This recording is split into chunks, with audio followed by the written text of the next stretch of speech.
Hello YouTube, today I'll be showing you a double XP weekend guide.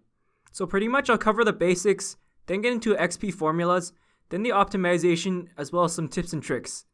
So as of this video, the next double XP weekend will occur on February 17th.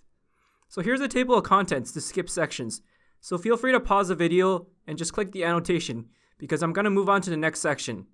So what is double XP weekend? Well, it's basically an event in Runescape, arguably the biggest event every year. It happens twice every year, around the months of February and September. Free-to-play players get 20% more XP however. Iron Man cannot receive the bonus unfortunately. Invention or any future elite skills will get 50% more XP instead. So in the past, they used an XP buff that used to diminish gradually the more you played. However, it's not the case anymore, so you can play as much as you want and it will stay the same. So every double XP weekend that's announced is usually within 1.5 months in advance, so you got plenty of time to prepare.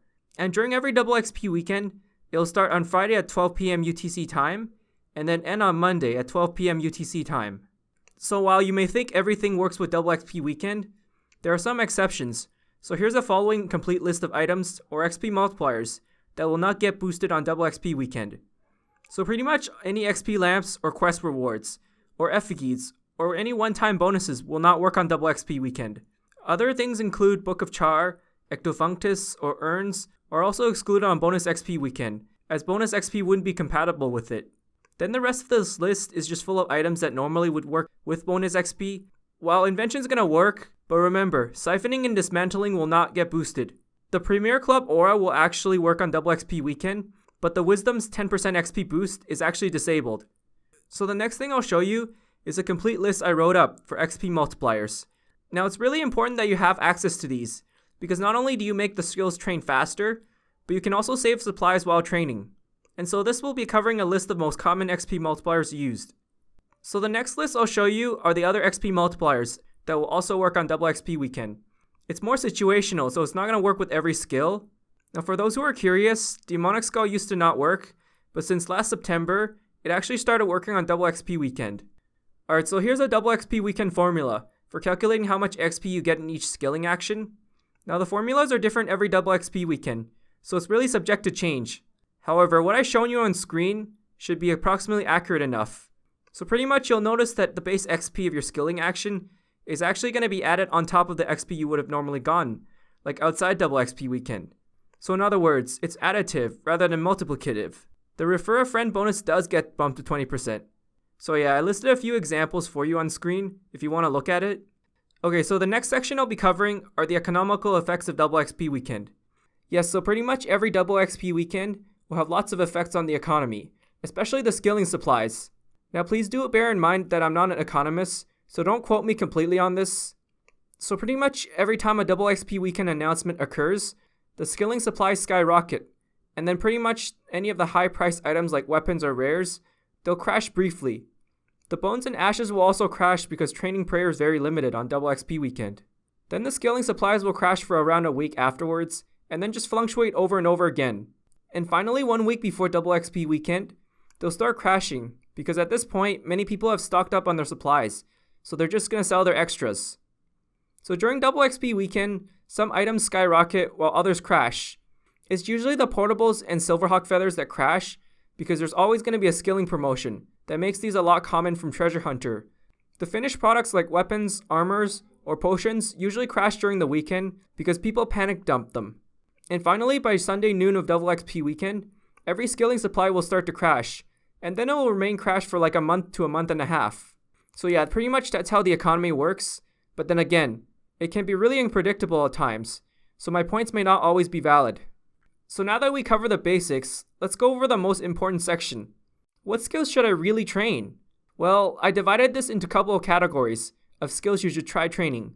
From top to bottom, this should be a priority in the category of skills you want to train. You can go to the next few slides because I'll talk about each of the categories, but this slide I'll just summarize what the categories are. The first category are called the limited supply bonuses, which are things that really give a lot of XP per item, but they're just limited. Then we have the dailies category, but that's really small anyways.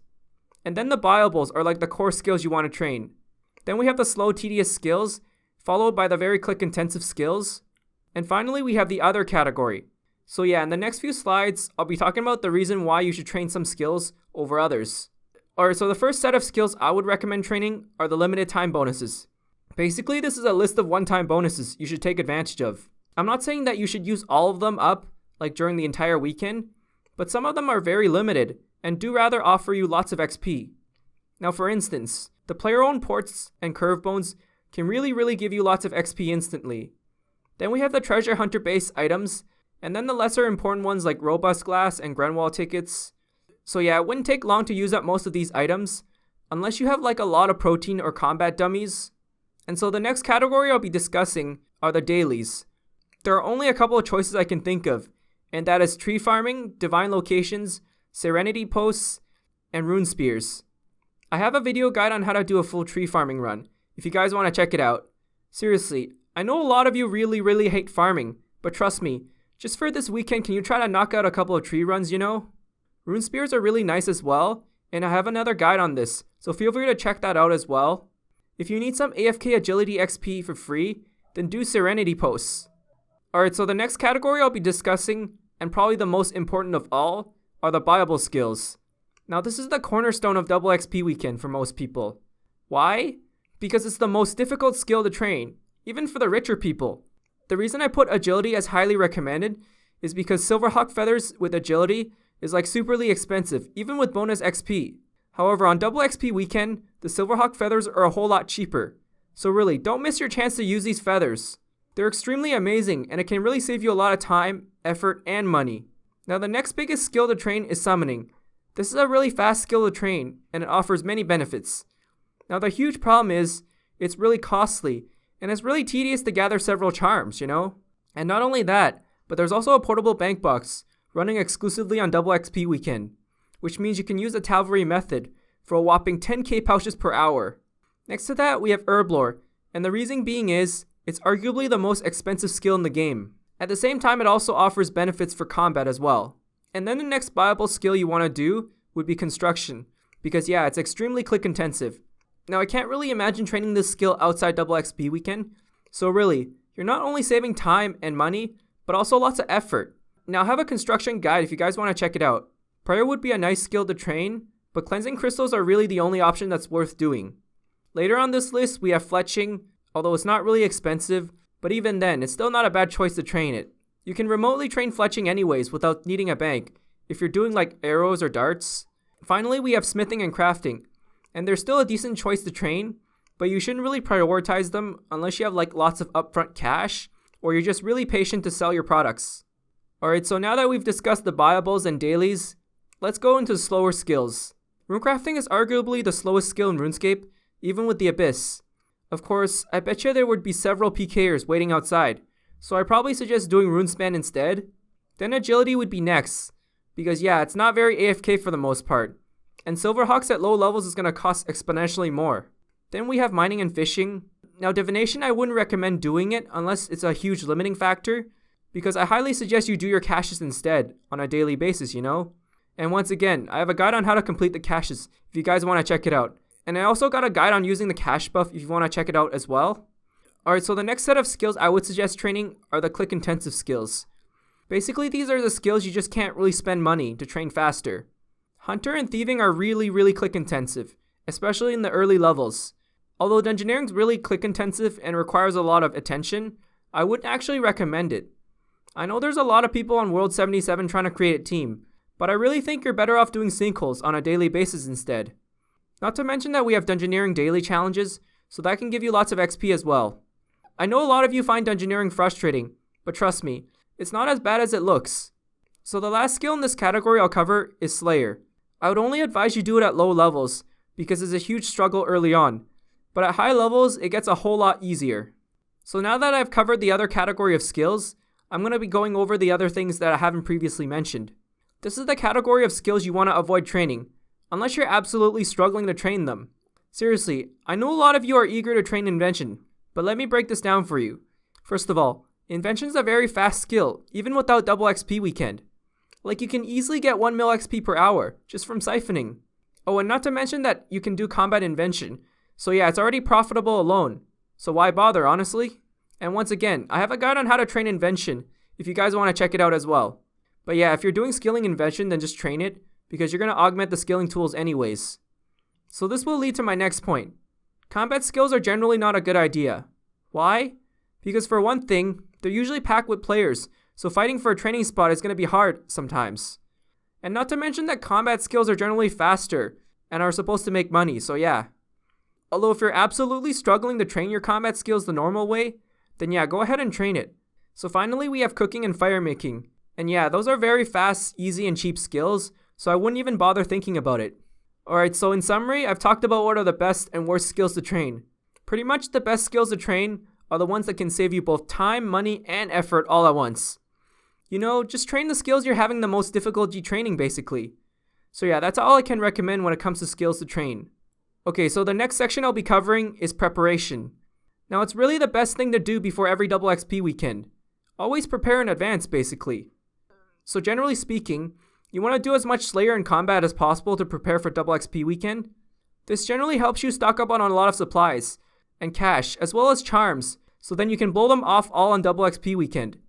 Oh, and if you have any portable bank deposit boxes, then actually save them up, because you can use the Cavalry summoning method I mentioned earlier. Now, planning and calculating what skills you need and supplies are also a great way to prepare. And finally, if it's possible, try to convince your boss at work if they'd like to give you the weekend off. If not, then try to use your sick or vacation days. But then again, if you use all of them, then just don't skip work and just adjust your plans to your work schedule. So what happens if I didn't prepare? Well, I know it sucks not to be prepared, but don't go bank standing or idling. And don't feel bad because you have no money. At least on the bright side, some of the skilling supplies will go cheaper. So yeah, go buy a few and train your skills. Try to also make money during the weekend, because there are a few decent money making methods. I'll cover more on this later. And yeah, just use up any of your limited supplies and do your dailies as usual. So really, try to focus on the slower skills and the skills that require more effort. You know, you don't exactly need a lot of money to optimize double XP weekend.